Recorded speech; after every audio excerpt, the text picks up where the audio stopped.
塔利班幕后支持的喀布尔联合政府会抓一些没有武装也没有政治重要性的维吾尔人给中共，但是他动不了维吾尔人组成军阀，因为塔利班自身的结构大概是这样：原始塔利班就是所谓的学生军，马德拉斯宗教学校出来的学生军，他们的势力战斗力都不强，如果没有巴基斯坦的支持，基本上是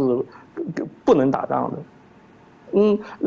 反恐战争时期，他建立了 Red Unit， 可以跟阿富汗安全部队平起平坐的红军，但是最初人数只有几百人，现在也只有几千人。最近好像就是今天或者昨天，塔利班把一支 Red Unit 开进了喀布尔守卫机场，但是我们要注意 Red Unit 就没有多少，每一次能有出几百人投入战争都是非常心疼的。第二支部队可以算是靠得住的部队，我把它称之为塔利班防部军，就是塔利班的坎大哈赫尔曼德，也就是大坎大哈地区普什图部落兵。他们是依靠长久的姻亲部落关系、乡亲关系，因为塔利班是普什图民族主义的化身，所以普什图的核心部落、坎大哈的核心部落愿意出这些子弟兵来支持他。这批子弟兵的领导人就是塔利班军事委员会的领袖雅库布·奥马尔，就是创始人奥马尔的儿子。但是这支部队，有15000人到2万人，基本上是势力不出坎大哈。他的支柱在于坎大哈的部落，也正因为如此，坎大哈以外的部落，尤其是非普什图的西部、北部各部落，对他深怀戒心，像对待外国军队一样对待他。其他的势力占塔利班3/4的军事，虽然名义上是塔利班，但是在塔利班3/4的军队是合作军阀或者是机密军阀产物。合作军阀，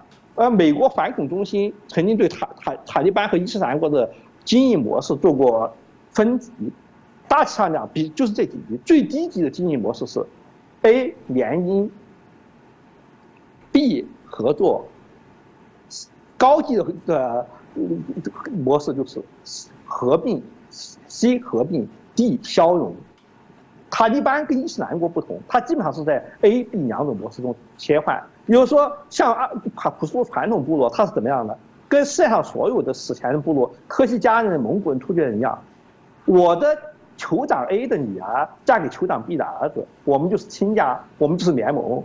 我们跟其他的部落联合起来去打其他的部落，其他部落用类似方法搞好。合作呢，就是2个组织也从事一个目的，但是目的达到以后，很可能会分道扬镳。塔利班的主要军阀部队是依靠以这种方式结合起来的，很少有伊斯兰国多次成功做过你解散我的组织，全部加入我的组织这种状态出现。所以塔利班虽然是反对军阀的，但他自身的军阀化程度是很高，他只比军阀的结构紧密一点点。达不到伊斯兰国那种超越于军阀之上，能够自行建立体系，能够供养所有的士兵和政治干部这种程度。塔利班的部落兵将来退伍以后是要回到自己部落里面去的，因此部落和塔利班对他都有控制力，他的忠诚是双重的，也就是说不是完全靠得住的。塔利班真正靠得住的就是红军和坎大哈子弟兵这2部分，加起来不到2万人。占塔利班军队总数1/4，其他3/4是多多少少具有外交性质的各军阀联盟者。如果塔利班做他们不喜欢的事情，他们拒绝执行的话，那么中央塔利班他们是没有办法的。同样，塔利班自身也有4个，魁达的中央塔利班议会是理论上最高级的，伊朗支持的马斯哈德西部伊斯兰议会，白沙瓦和米南沙的东南部和东部伊斯兰议会，他们跟中央伊斯兰议会的关系差不多，就像是阎锡山的太原政治分会跟蒋介石的南京国民政府的关系一样。理论上阎锡山是蒋介石下属，但是蒋介石并不能够命令阎锡山杀掉或者是解散他的部下傅作义的军队。而维吾尔人在海外组织有好几支，大上就有4支。土耳其国军那是入籍土耳其维吾尔人组成的军队还是一支，土耳其武装起来派到叙利亚的也是依附土耳其的民兵是一支，跟叙利亚内战当中卢斯拉阵线结盟的，东突部在叙利亚打仗的东突部队是一支。中国反对最多的东伊运，以乌兹别克、阿富汗和巴基斯坦克什米尔为基地的东伊运是第4支，这支离中国边境最近。他在阿富汗和乌兹别克、巴基斯坦都是小军阀，依附于，比如说在乌兹别克依附于乌伊运，在克什米尔边区依附于巴基斯坦塔利班，在阿富汗东部和南部依附于白沙瓦和米兰沙的塔利班伊斯兰议会，而不是奎达的中央伊斯兰议会。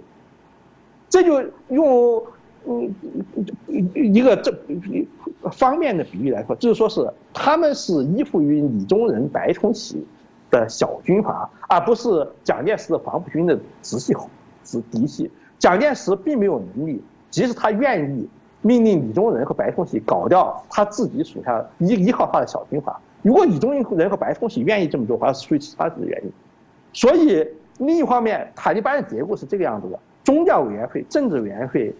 军事委员会等等各委员会，它不执行西方国家的这种内阁部长制度。最上面是最高领袖埃米尔，但是自从老奥马尔创始人奥马尔死后，2个埃米尔都是派系斗争的产物。第二任埃米尔曼苏尔是因为派性很强，几乎导致塔利班的分裂，差一点被反对他的部落酋长乱枪打死。他就像是国民党内部的胡汉民一样，虽然一度当过领袖，但是太多派别不服他，他的权力是虚有其表的。现在的领袖阿洪扎达是政治委员会主席，巴拉达尔就是访问北京的也是访问阿联酋的巴拉达尔，也是跟美国谈判的负责人，他是老奥马尔的战友，